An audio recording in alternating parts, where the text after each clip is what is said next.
lines, and then one spline which is tapered here with an arrow. So where this arrow is facing is the port that is closed. So when we come to align the actuator, we follow this procedure. Electrically, we actuate the system in hot water mode, so we take the hot water probe out of the cylinder, so it's measuring the air temperature, which will then start the system in hot water mode. The actuator will move to hot water position, and then what we have to do is manually move the valve into hot water position. So we want to have this port open, and this port closed. So if we just pop this handle on, and so this is lined up with our indicator. Yeah. And we want to close the central heating port, so we rotate the valve so it's like this.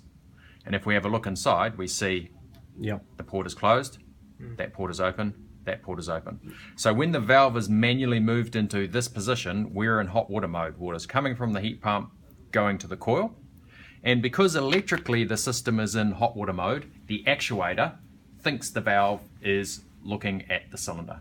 So now we remove the handle and we attach the actuator and we're done. Could you attach the actuator for us?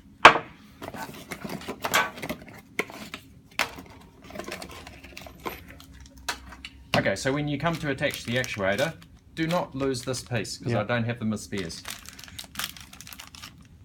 Now that's not got an alignment on it, hasn't it? No, this just goes anyway. So the drive of the actuator has this star arrangement, and the shaft has these splines. So the splines interfere on here, and the drive interferes on here. So this just drops on in any old way. Maybe. There we go.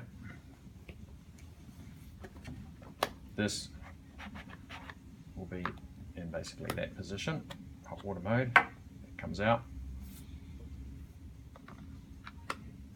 This keys down, and we secure with the screw. Now, can you over tighten that? The screw? Yeah. Wow. I guess you can. And what's the green slider for? The green slider, you can manually move the alignment of the actuator relative to the position of the valve body. So if you need to tune, let's say for instance you're getting slight bit of bypass, you can do that by moving this piece here. Okay. But otherwise we don't need to touch it? No, you shouldn't have to touch it. Okay. So once this is attached, you'll find that when the handle is in this position and you have the red gap, you can manually, no, because it's not screwed. Not screwed, but you can manually change the position.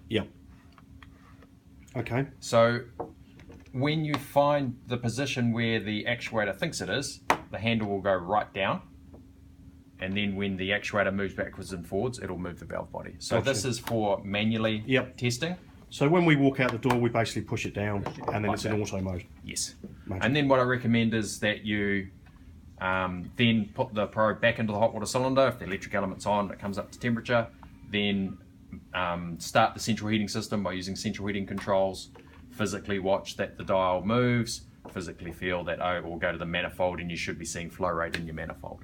So that's a good thing to check, is to make sure that you have flow rate in your manifold in heating mode, but zero flow rate in the manifold in hot water mode. And because you've got flow meters, that should be fairly easy to do. Good as gold. Thank you.